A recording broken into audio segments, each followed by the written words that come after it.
महाराष्ट्रामध्ये अशोक खरात वगैरे हे जे काही प्रकरणं घडत आहेत, या प्रकरणावरती डॉक्टर बाबासाहेब आंबेडकरांनी अगोदरच भाष्य केलेलं आहे की भारतामध्ये हे सातत्याने घडणार आहे. आणि याचा इशारा डॉक्टर बाबासाहेब आंबेडकरांनी 2 मे 1954ला मुंबईच्या सिद्धार्थ महाविद्यालयामध्ये विद्यार्थ्यांच्या संसदेचं उद्घाटन करत असताना केलेल्या भाषणामध्ये दिला आहे. एक छोटासा पॅरेग्राफ आहे. या पॅरेग्राफमध्ये डॉक्टर बाबासाहेब आंबेडकर असं म्हणतात की भारतामध्ये बहुसंख्याक समाज अज्ञान आणि भोळसर खुळ्या कल्पनेत गुरफटून गेला आहे. नव्हे, येथील समाज रचनाच खुळ्या कल्पनांना जन्म देते. म्हणून उपासतापास, नवसायास, देवऋषी करणे म्हणजेच धर्मपालन करणे अशी लोकांची भावना झालेली आहे. या खुळ्या आणि धर्मभोळ्या जनतेची या कल्पनेतून सुटका करायला पाहिजे असं डॉक्टर बाबासाहेब आंबेडकरांना वाटतं. आणि यावरती उपाय काय सांगतायत तर विद्यार्थ्यांनी चाळीत जाऊन जनतेचे अज्ञान आणि खुळ्या समजुती दूर केल्या पाहिजेत. तरच आपल्या शिक्षणाचा जनतेला काहीतरी लाभ होईल. आपण आपल्या ज्ञानाचा केवळ परीक्षा पास करण्यासाठीच उपयोग करून चालणार नाही. ज्ञानाचा उपयोग आपण आपल्या बांधवांची सुधारणा, प्रगती करण्याकरता केला पाहिजे. तरच भारत उन्नत अवस्थेत जाईल. याच्या पुढे जाऊन डॉक्टर बाबासाहेब आंबेडकर असं म्हणतात, या देशात बहुसंख्य लोक अज्ञानात आणि दारिद्र्यात आहेत. वरिष्ठ वर्ग या लोकांची सारखी पिळवणूक करीत आहे. म्हणूनच मी सांगू इच्छितो की वरिष्ठ वर्गाने वेळीच जागे होऊन बहुसंख्य पददलित लोकांच्या आशा, आकांक्षा, भावना विचारात घेतल्या पाहिजेत. त्यांनी वेळीच आपले वर्तन सुधारले नाही तर त्यांचा पूर्णपणे निपात होण्यास फार वेळ लागणार नाही. डॉक्टर बाबासाहेब आंबेडकरांनी हे अगोदरच सांगितलेलं आहे की हा समाज म्हणजे भारतातला समाज किती धर्मभोळा आहे. आणि या धर्मभोळेपणामधून ते उपासतापास, नवसायास म्हणजे ऋषी वगैरे यांच्याकडे जाणे, म्हणजे जसं अशोक खरातांकडे हे सगळे लोक गेलेले आहेत. म्हणजे हे सातत्याने घडत आलेलं आहे. याचं कारण असं आहे की ते धर्मभोळे आहेत एक. आणि दुसरी महत्त्वाची गोष्ट म्हणजे हे सगळं करणं म्हणजे धर्माचं पालन करणं आहे असं या लोकांना वाटतं. आणि म्हणून या धर्मभोळेपणामधून आणि या धर्माचं पालन करण्याच्या या भानगडीमधून या सगळ्या गोष्टी घडत आहेत. आणि याच्यासाठी डॉक्टर बाबासाहेब आंबेडकरांनी जो उपाय सांगितला तो उपाय असा आहे की विद्यार्थ्यांनी आता चाळीत गेलं पाहिजे. आणि चाळीमध्ये जाऊन या सगळ्या गोष्टी ज्या आहेत या सगळ्या गोष्टी उघड केल्या पाहिजेत. त्यांनी त्यांच्या ज्ञानाचा उपयोग या समाजाला या धर्मभोळेपणातून बाहेर काढण्यासाठी केला पाहिजे. आणि तरच हे जे धर्मभोळे लोक आहेत हे विवेकाकडे येतील. त्यांच्यामधलं जे अज्ञान आहे ते दूर होईल. अन्यथा हे सातत्याने होत राहील. आता तुम्ही म्हणाल याच्यामध्ये तर हाय प्रोफाईल लोक आहेत. तर हाय प्रोफाईल असणं म्हणजे धर्मभोळेपणा नसणं असं होत नाही.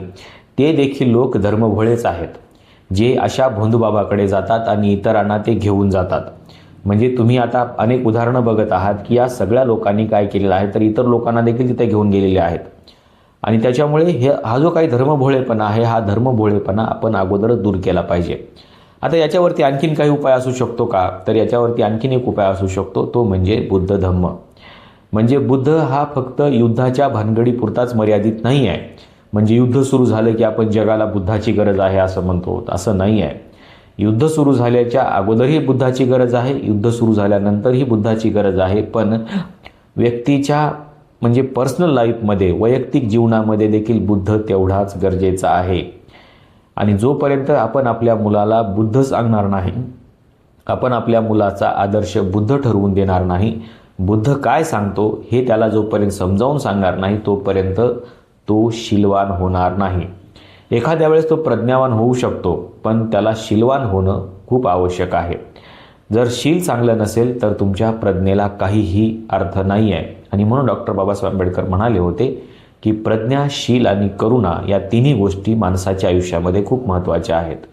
त्यातली एक जरी गोष्ट नसेल तर तुमच्या दुसऱ्या दोन्ही गोष्टी काहीही कामाच्या नाहीत. आणि या तिन्ही गोष्टी जर तुम्हाला कोण शिकवत असेल तर तो शिकवतो बुद्ध. आणि बुद्धालाच तुम्हाला सोबत घेऊन चालावं लागेल. कारण बुद्ध जोपर्यंत तुम्ही तुमच्या आयुष्यामध्ये आणणार नाही, बुद्ध जोपर्यंत तुम्ही तुमच्या मुलांना शिकवणार नाही तोपर्यंत तुमचा मुलगा चारित्र्य संपन्न शीलवान होणार नाही. आणि म्हणून त्याला जर चारित्र्य संपन्न शीलवान करायचं असेल तर त्याला बुद्धाची गरज आहे. आणि म्हणून तुम्ही जर बघितलं असेल तर पाश्चात्य राष्ट्रामध्ये अनेक असे देश आहेत जे सुरुवातीपासूनच त्यांना बुद्धाचं तत्त्वज्ञान शिकवतात. तुम्ही जपानचं उदाहरण घ्या, तुम्ही श्रीलंकेचं उदाहरण घ्या, तुम्ही थायलंडचं उदाहरण घ्या, सुरुवातीचा काळ हा त्यांचा बुद्धाचं तत्त्वज्ञान, त्यांची नीतिमत्ता, त्यांना विवेकी करणं ह्या सगळ्या गोष्टींमध्ये जातो. आणि म्हणून बुद्ध हा खूप महत्त्वाचा विषय आहे. आणि बुद्धाला जर तुम्ही ॲडॉप्ट केलं, बुद्धाची शिकवण जर त्यांना लहानपणीच दिली, तर ही मुलं अशी धर्मभोळी होणार नाहीत. त्यांच्यामधला विवेक जागृत होईल. आणि विवेक जागृत करणं हे आता महत्त्वाचं काम झालेलं आहे. कारण लोक हे विवेकी नाहीत, धर्मभोळे आहेत आणि म्हणून ह्या सगळ्या गोष्टी घडत आहेत. आणि म्हणून त्यांच्यामध्ये त्यांचा विवेक जागृत करण्यासाठी आता आपल्याला सातत्याने प्रयत्न करावे लागणार आहेत. आणि ही जी लढाई आहे, ही लढाई आता अविवेक विरुद्ध विवेक अशी सुरू होणार आहे. म्हणजे झालेलीच आहे आणि ते सुरुवातीपासून आहे, पण आता त्याची तीव्रता जास्त आहे. कारण असे जर लोक, म्हणजे अशोक खरात सारखे जर लोक हे आपल्या मार्केटमध्ये असतील आणि ते जर आपल्याला धर्म शिकवत असतील आणि या धर्म शिकवण्याच्या भानगडीमधून जर या सगळ्या घटना घडत असतील, तर आता हा धर्मभोळेपणा आपण बाजूला सारला पाहिजे.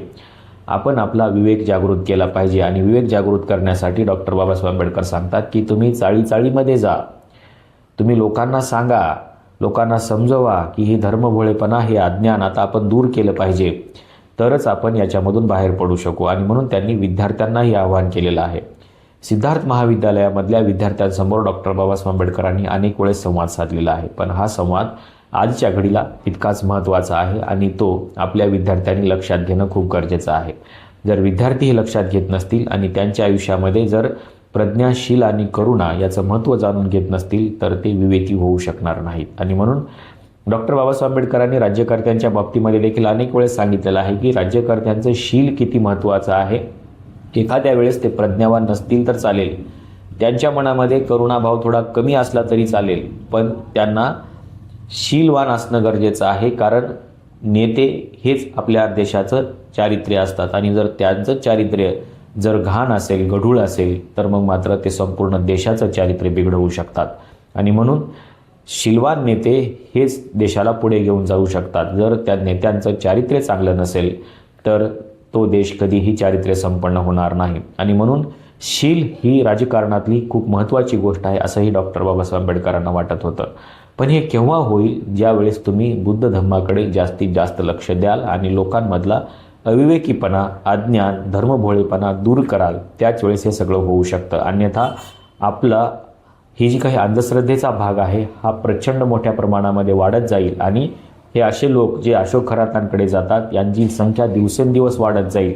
याच्यामधून काही लोक शिकतील का? अजिबात नाही. कारण लोकांना असं वाटतं की अशोक खरातच महत्त्वाचा आहे आणि तो आपल्या धर्माचं नेतृत्व करतो आहे आणि हाच खरा धर्मभोळेपणा आहे. आसाराम बापूच्या बाबतीमध्ये तेच झालं, बाबा रहीमच्या बाबतीमध्ये तेच झालं. आणखीनही लोक त्यांच्या सुटकेसाठी मोर्चे काढतात. अशोक खरातांच्या सुटकेसाठी देखील उद्या मोर्चे निघू शकतात. कारण लोकांना माहिती आहे की धर्म महत्त्वाचा आहे आणि हेच आपल्या धर्माचं नेतृत्व करत आहेत आणि हाच खरा धर्मभोळेपणा आहे. आपल्याला नेमकं या धर्मभोळेपणाबद्दल काय वाटतं हे सांगायला विसरू नका. 2 मे 1954ला डॉक्टर बाबासाहेब आंबेडकरांनी सिद्धार्थ महाविद्यालयामध्ये केलेलं भाषण आजच्या घडीला किती महत्त्वाचं आहे आणि त्याचा प्रचार आणि प्रसार करणं किती गरजेचं आहे. आपल्याला नेमकं काय वाटतं हे सांगायला विसरू नका. त्यांनी दिलेलं जे सोल्युशन आहे तेच खरं, यावरती उपाय आहे का यापेक्षा काही वेगळा उपाय देखील आहे, तेही सांगायला विसरू नका. आजच्या व्हिडिओमध्ये आपण इथेच थांबूया. धन्यवाद.